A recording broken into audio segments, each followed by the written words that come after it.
Salut, c'est Mathieu, bienvenue dans cette nouvelle série redécouverte et cette fois avec Mélanie on a voulu découvrir le voyage en van aménagé à travers l'Italie, la Croatie en passant par la Slovénie et la Bosnie. Monte avec nous pour suivre nos aventures, nos galères et surtout profiter des magnifiques paysages qu'on a traversés. Dans l'épisode précédent, on était à Rastok, un des plus beaux villages de Croatie, et on avait changé nos plans pour se rendre dans un sanctuaire pour les ours bruns. On se retrouve sur la route en direction de Kuterevo.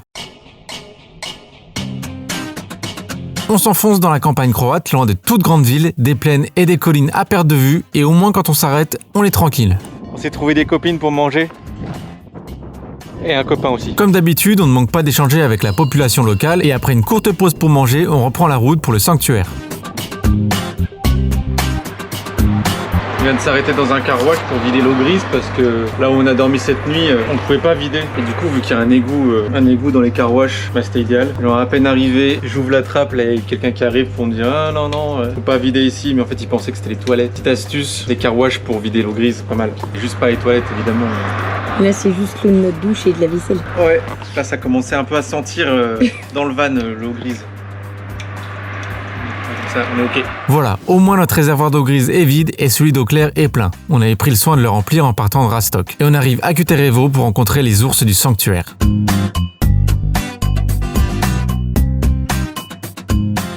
Le refuge recueille des ours victimes d'abandon, de maltraitance ou issus des cirques. Là, c'est un des plus petits qu'ils ont, qui est déjà bien balèze.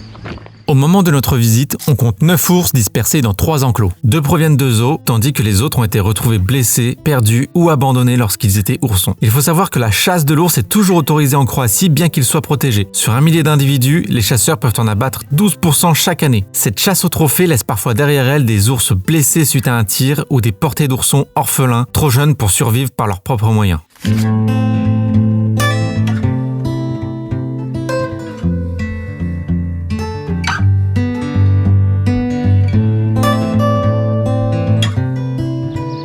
On a décidé de passer la nuit ici. Il faut savoir que tu peux rester gratuitement, mais on t'invite à faire une donation, à laisser un petit truc juste histoire de soutenir l'association. Et nous, on s'est porté volontaire pour filer un coup de main demain. Étonnamment, le refuge ne compte qu'un salarié, Slavko, en support du fondateur, Ivan. Toute aide est donc précieuse et appréciée. T'imagines bien que pour maintenir 9 ours dans de bonnes conditions, il y a du boulot. Sans main-d'œuvre supplémentaire, préparer les repas et nourrir ces grosses peluches entame une bonne partie de la journée de Slavko, qui nous accueille les bras grands ouverts. La vibe est vraiment hyper positive, on a vraiment adoré. En revanche, il n'y a pas du tout de service, faut venir avec son eau et tout. Du coup, on a rencontré des Allemands qui sont volontaires aussi ici, qui voyagent dans un camion aménagé, un Mercedes, un gros truc. Ils sont partis pour 1 an, pour faire quasiment le tour du monde avec. On a bien discuté avec eux, c'était trop cool, ils nous ont fait un peu visiter. Ils voyagent avec leur fille qui a 4 ans. Ils partagent les cultures et les différences de valeurs de chaque pays avec tous les scouts qu'ils rencontrent. Ils ont une vibe super positive, ils sont vraiment hyper adorable. Et du coup, ça nous a conforté dans le fait qu'il fallait qu'on reste ici et qu'on y mette du nôtre. Du coup, c'est une famille qu'on a rencontrée aux grottes en Slovénie qui nous a parlé de cet endroit-là et nous a convaincus que c'était un bel endroit à voir. Et on n'a pas réfléchi longtemps pour venir ici. Et voilà, du coup, on reste ici au moins demain. On passe la nuit ici. Demain, on file un coup de main. Je pense qu'on restera dormir une deuxième nuit et on verra lundi si on repart ou si on reste encore un peu.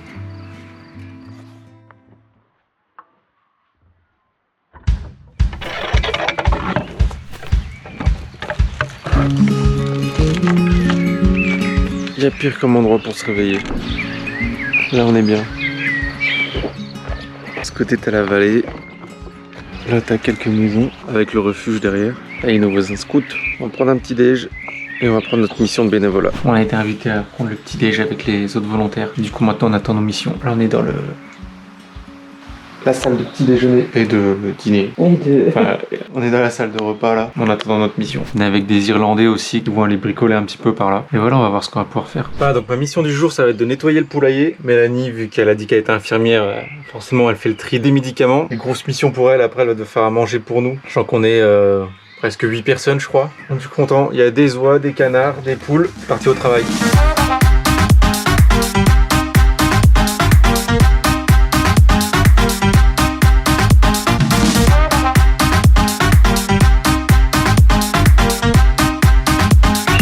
Pas sûr de m'en sortir vivant. Il me surveille de très près. Tu me cherches ?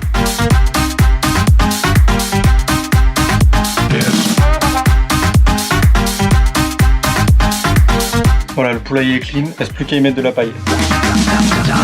Entre le nettoyage, il faut faire de la vente aussi. Les visites étant gratuites, le refuge compte sur les dons et la vente de produits artisanaux pour se financer. Et j'imagine que le repas des ours doit déjà bien faire monter le budget. Ensuite, Slavko m'embarque avec lui pour une dernière mission avant le déjeuner, histoire d'être sûr que j'ai bien mérité mon repas. Puis on se retrouve tous dans la salle commune pour déguster le festin que nous a concocté Mélanie. Ici, l'eau n'est pas courante et les repas sont végétariens, mais Mélanie a pu trouver un peu de lardon offert par quelqu'un du village pour les volontaires qui en souhaitent. On s'est régalé et tout le monde a félicité la chef. À peine le temps de digérer que Slavko nous embarque avec Sébastien. Notre mission, récupérer du foin et du bois pour les ours. Si j'ai bien compris, un fermier du coin offre le foin, en contrepartie on nettoie son terrain. Je deviens donc élagueur. Là c'est du boulot, faut que je coupe tout ça. Je me fais bouffer par les fourmis là, elles me montent dessus. C'est pas des petites fourmis ici. Bon allez, on y retourne. Je profite de ce moment pour t'inviter à t'abonner à la chaîne. C'est gratuit et ça récompense mes heures de montage. Et un like et un commentaire, ça aide beaucoup à ce que YouTube recommande mes vidéos à d'autres voyageurs. La récompense de cette dure journée, c'est de retrouver les ours pour les nourrir. Je trouvais ça étrange de leur donner du foin, mais t'apprendras peut-être que les ours bruns mangent jusqu'à 80% de végétaux. Ce matin, c'était glace aux fruits. Là, c'est foin et écorce. En plus, ça doit grouiller d'insectes là-dedans qui le raffolent. Ça y est, on a fini le travail. Je suis rincé. C'est vraiment pas des vacances reposantes. Déjà d'habitude, c'est pas des vacances reposantes, mais alors là... Mais je sens que je suis fatigué avec de la bonne fatigue. Mais encore là, on s'arrête parce qu'il pleut. J'imagine même pas une journée complète de bénévolat. Après, je crois qu'à 18h, c'est fini. Ah ouais? Bah, ça ferme en tout cas. D'accord. Mélanie, elle tenait la boutique cet après-midi. T'as eu un peu de clients, tu m'as dit? Oui, un petit peu. Ah, je pense que j'ai vendu peut-être, je pense, 60-70 balles. Ce que j'ai fait ce matin en 10 minutes. Et ouais. Non, mais sachant qu'un truc c'est 3 euros. Ouais, Peut-être 100 balles en vrai, parce que même moi j'ai acheté le des miel. trucs. Ce matin, on m'a pris du miel à 15 balles le moyen, là, au chestnut. Ah, au chestnut, ouais. Mm. Et du coup, nous, on s'est pris du miel. D'ailleurs, Amorpha, je sais pas ce que c'est, je pense que C'est une plante. fleur. Regardez, ouais, c'est une fleur. C'est ce que j'ai dit à une fille. Je nous ai pris un petit ours comme ça. Ouais. Et un magnète. Enfin voilà, j'ai rejoint Mélanie au shop. Et puis voilà, fin de journée.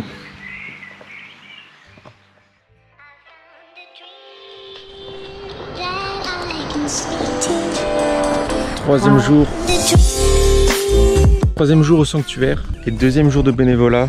Un deuxième jour, on reste que la matinée, on va filer encore un coup de main ce matin. Là, on va prendre le petit déjeuner avec les autres bénévoles, puis après on va bosser. Pendant qu'on petit déjeune, je vais te parler d'Ivan, le fondateur du refuge, qui, au début des années 2000, trouve 2 oursons orphelins. Sans leur mère, leur destin est scellé et il prend la décision de les recueillir et fonde le refuge. 20 ans plus tard, il est toujours là et contribue à offrir une seconde vie, tranquille, aux ours de Croatie devenus inaptes à la vie sauvage. Avec nos vannes, Ivan nous compare aux tziganes dont il partage les coutumes et croyances. Pour nous remercier, nous avons le droit à une cérémonie afin de nous baptiser en quelque sorte. Bon, c'était en croate donc j'ai pas tout compris. On a eu le droit à une cérémonie pour nous remercier de l'aide très, très touchante, avec des petits cadeaux. Je crois que ça se voit, on était très émus après ça. Mais à peine remis de nos émotions que Slavko nous embarque pour aller nourrir les ours. Ce matin, c'est graines et un peu de pain rassis.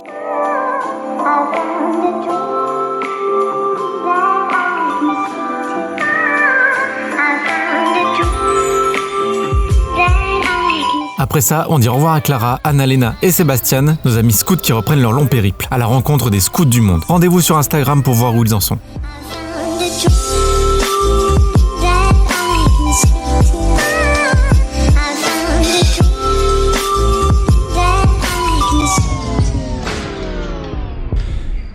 Voilà, maintenant qu'on a nourri les ours, de retour à mon travail d'hier. J'ai déjà bien avancé.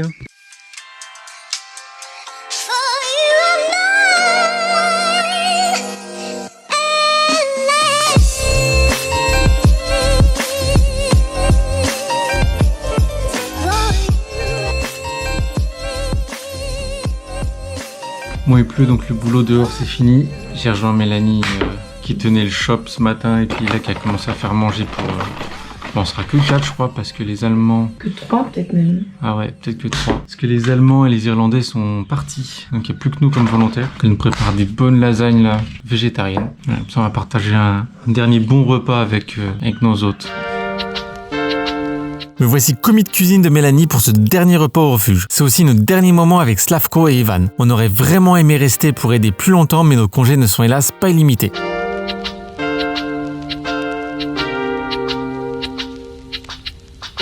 Ça y est, on est de retour au van. On part du sanctuaire. Après 2 nuits ici et un jour et demi de bénévolat. C'était une belle expérience. On sent qu'on a bien aidé et surtout ça fait drôle de partir. Sachant qu'aujourd'hui les Allemands ont repris la route, les Irlandais ont repris la route aussi, et que nous on part, ça veut dire qu'on les laisse tout seuls, quoi. Ils sont que 2. Mais heureusement on a croisé des Français qui arrivent et qui vont rester 1 ou 2 jours ici pour nous remplacer. Et voilà, on reprend la route direction le sud de la Croatie. On n'est pas prêt d'oublier ces moments. Et avec nos talismans, nous gardons avec nous l'esprit du refuge de Kuterevo. Si toi aussi tu souhaites aider le refuge mais que tu n'as pas la possibilité de t'y rendre, il y a une association qui fait le relais entre la France et la Croatie. Retrouve-les sur Instagram et n'hésite pas à les suivre pour leur donner de la force.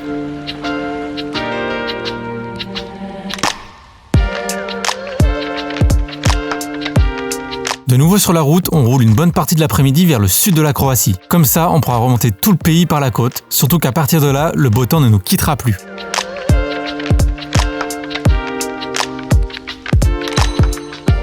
Ça y est, on est arrivé dans notre camping. On a besoin d'un camping ce soir pour recharger l'eau et charger les batteries. On a été accueillis par une sorte de hippie là. Mais bon, c'est 2 fois moins cher qu'ailleurs. Et c'est quand même 20 balles. 20 balles la nuit, mais avec l'électricité incluse. Et on est au milieu des champs, c'est pas trop mal. Si tu veux l'adresse, on est au Good Energy Camping à Opuzen. Il y a le strict minimum, une seule douche et 2 toilettes, ça va qu'on était 3, mais c'est moins cher qu'ailleurs. On se fait un bon repas. On remet ça avec les wraps. Mais avec la nuit qui tombe et la proximité de l'eau, on a eu des invités surprises. On en fait plein de moustiques. Vas-y, je rentre. Je suis dégommé. On va devoir manger à l'intérieur. Pourtant, on s'est badigeonné de citronnelle, mais ils veulent rien savoir. Du coup, je te laisse là. Nous, on a passé la soirée à chasser les moustiques, mais retrouve-nous dans le prochain épisode sur un spot de kitesurf incroyable. On ira ensuite en Bosnie en prendre plein les yeux, puis retour en Croatie pour visiter Dubrovnik. Abonne-toi pour pas louper ça. C'était Mathieu. On se voit bientôt. Salut.